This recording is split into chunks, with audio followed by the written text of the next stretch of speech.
মাংসটা আমার সেদ্ধ করা হয়ে গেছে। আমি এটা বেশি সেদ্ধ করিনি, কারণ একটু হালকা সেদ্ধ করে নিয়েছি, কারণ আর একটু সেদ্ধ করব কষাই কষাই।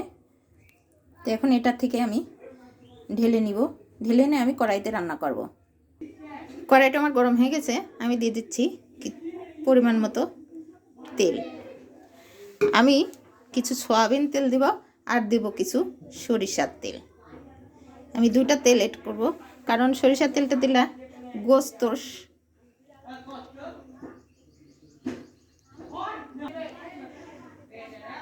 সরিষার তেল আর সয়াবিনের তেল একসঙ্গে দিলে মাংসের স্বাদটা একটু বেশি বেড়ে যায়।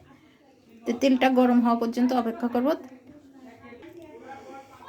এখানে আমি কাঁচামরিচ, পেঁয়াজ কুচি, রসুন কুচি, তেজপাতা, কিছু গরম মশলা আমি গোটা দিব, আর আমার তো গুঁড়া করা আছে, ওটা আমি পরে অ্যাড করব।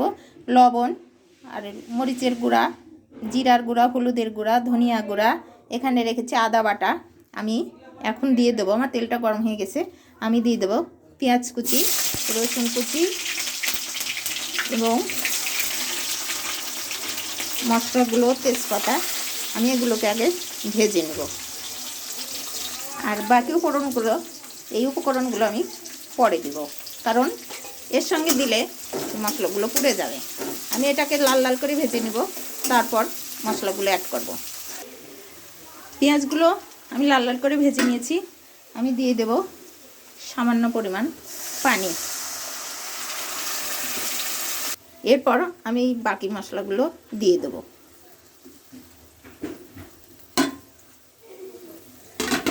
আমি এটাকে সুন্দর করে কষিয়ে নেব, একদম ভাজা ভাজা করে মশলাটা আমি কষিয়ে নেব। মশলা আমার কষানো শেষ, দেখেন কালারটা দেখেই বোঝা যাচ্ছে যে মশলা আমার কষানো হয়ে গেছে, কারণ মশলা কষালে তেলটা উপরে ভেসে উঠবে, তখনই বোঝা যায় যে মশলা কষানো হয়ে গেছে। আমি দিয়ে দিচ্ছি আমার নিজের তৈরি করা গরম মশলার গুঁড়ো, আর দিয়ে দেব আমি এই প্যাকেটটা ব্যবহার করি সব কিছুর মধ্যেই, মানে গরুর, মাছ আর মুরগি আলাদা আলাদাভাবে আমি কিনে রাখি। আমি এটাকে সামান্য পরিমাণ দিয়ে দেব, কারণ এখানে আমি অন্যান্য মশলা দিয়েছি বিধায় আমি এটার পরিমাণ একটু কমিয়ে দিলাম। আর এখানে রেখে দিয়েছিলাম এই যে টমেটো কুচি আর কাঁচামরিচ, আমি এটাকে একসঙ্গে এখন দিয়ে এটাকে আবার একটু কষিয়ে নেব।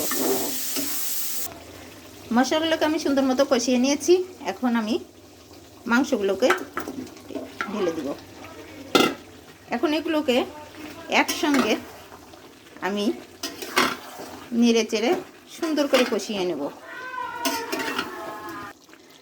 আমার মাংস রান্নাটা অলরেডি কমপ্লিট। এভাবে রান্না করলে মাংসে পানির পরিমাণটা খুবই কম লাগে। হালকা একটু পানি দিয়ে কষিয়ে রান্না করলেই অতি সহজে এইভাবে রান্না করা যায়। দেখেন অনেক সুন্দর একটি কালার এসেছে, আর ফ্লেভারটাও অনেক সুন্দর এসেছে। আশা করি ভিডিওটি সবারই ভালো লেগেছে। যদি পুরোপুরি ভিডিওটা দেখে থাকেন তাহলে অবশ্যই লাইক, কমেন্ট এবং শেয়ার করে পাশে থাকবেন। আর ভিডিওটি যদি আমার ইউটিউব চ্যানেল থেকে দেখে থাকেন তাহলে অবশ্যই সাবস্ক্রাইব করতে ভুলবেন না। আবার দেখা হবে অন্য কোনো ভিডিওতে। সে পর্যন্ত সবাই ভালো থাকবেন, সুস্থ থাকবেন। আল্লাহ হাফেজ।